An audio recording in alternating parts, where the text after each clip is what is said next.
Genghis Khan ছিলেন ইতিহাসের অন্যতম শক্তিশালী সম্রাট, যার নেতৃত্বে প্রায় 4 কোটি মানুষকে হত্যা করা হয়। পরিসংখ্যানের একটি হিসাব অনুযায়ী তখনকার সময় পৃথিবীর জনসংখ্যা ছিল প্রায় 40 থেকে 50 কোটি, অর্থাৎ তিনি পৃথিবীর প্রায় 10% মানুষকে হত্যা করেছিলেন। তার জন্ম হয়েছিল 1162 সালে বর্তমান মঙ্গোলিয়া রাজ্যে। তিনি জন্মগ্রহণ করেছিলেন বুর্জিগিন বংশের এক যাযাবর গোত্রে।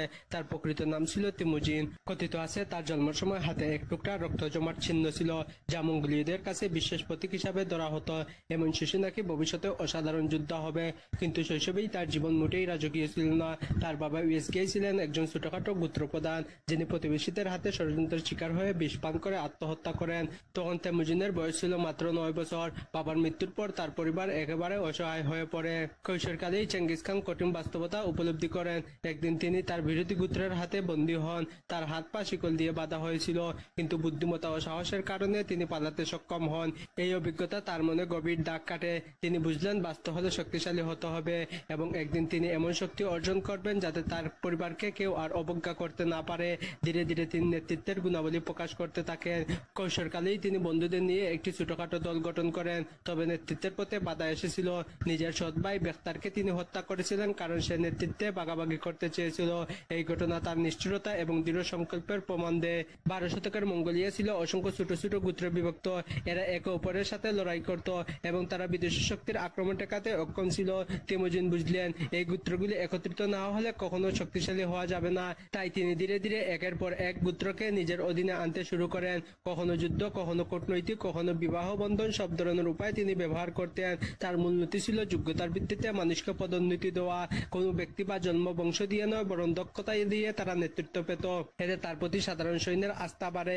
অবশেষে 1206 সালে মঙ্গোলীয় গোত্রগুলি এক মহাসভায় তাকে চেঙ্গিস খান উপাধি দেয়, যার অর্থ হলো সর্বজনীন শাসক। এই উপাধি পাওয়ার পর থেকে তিনি শুধু মঙ্গোলীয়দের নেতা নন, বরং বিশ্বের ইতিহাসের এক নতুন অধ্যায়ের সূচনা করেন। এরপর শুরু হয় তার সাম্রাজ্য বিস্তারের যাত্রা। চেঙ্গিস খান ছিলেন অসাধারণ সামরিক কৌশলবিদ। তার বাহিনী ছিল মূলত অশ্বরোহী যোদ্ধাদের নিয়ে গঠিত। প্রতিটি সৈন্যের কাছে ছিল 2টি বা 3টি ঘোড়া, যাতে তারা দীর্ঘ পথ অতিক্রম করতে পারে। তারা দিনে 100 কিলোমিটার পর্যন্ত চলতে পারত। তীরন্দাজি ছিল তাদের প্রধান অস্ত্র, এবং তারা ঘোড়ার পিঠে বসে নিখুঁতভাবে তীর ছুড়তে পারত। তার বাহিনীকে তিনি 10 ভাগে ভাগ করেছিলেন। এতে করে শৃঙ্খলা বজায় থাকত এবং নেতৃত্বের স্পষ্টতা পাওয়া যেত। চেঙ্গিস খান শুধু শারীরিক শক্তির উপর নির্ভর করতেন না, বরং তিনি মনস্তান্ত্রিক যুদ্ধ অদক্ষ ছিলেন। শত্রুর মনে ভয় ঢুকিয়ে দিতে তিনি কখনো শহর ধ্বংস করতেন, কখনো গুজব ছড়াতেন যাতে শত্রুপক্ষ ভেঙে পড়ে। চেঙ্গিস খানের সাম্রাজ্য বিস্তার শুরু হয় প্রথমে চীনে। উত্তর চীনের জিন রাজবংশের বিরুদ্ধে তিনি অভিযান চালান এবং পরাজিত করেন। এরপর তার নজর পড়ে মধ্য এশিয়ার দিকে। পরিজম সাম্রাজ্যের শাসক তার বাণিজ্য দূতকে হত্যা করলে তিনি প্রচন্ড প্রতিশোধ নেন। কয়েক বছরের মধ্যে খুরজম সাম্রাজ্য ধ্বংস হয়ে যায়, এবং বর্তমান উজবেকিস্তান, তুর্কমেনিস্তান, ইরান এবং আফগানিস্তানের বিস্তীর্ণ অঞ্চল তার শাসনের অধীনে ছিল। এরপর তিনি ইরান এবং কাকেশাস অঞ্চল জয় করেন। তার বাহিনী জর্জিয়া ও আজারবাইজান পর্যন্ত প্রবেশ করে। এক পর্যায়ে তার সেনারা রাশিয়া হয়ে ইউরোপে প্রবেশ করে এবং হাঙ্গেরি, পোল্যান্ড পর্যন্ত পৌঁছে যায়।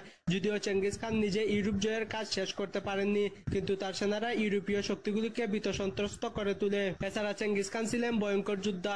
তিনি ছিলেন একজন দক্ষ শাসক ও তিনি ইয়াসা নামে একটি আইন প্রণয়ন করেন, যা সামরিক শৃঙ্খলা ও সামাজিক আচরণ নির্ধারণ করত। তিনি ধর্মীয় স্বাধীনতা দিতেন। মুসলমান, খ্রিস্টান, বৌদ্ধ কিংবা সবাই তার কাছে সমান ছিল।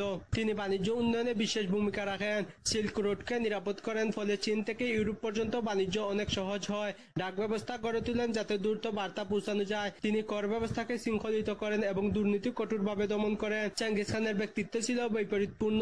তিনি একদিকে ছিলেন নির্মম, তার আক্রমণে লাখো মানুষ মারা যায়, অসংখ্য শহর ধ্বংস হয়।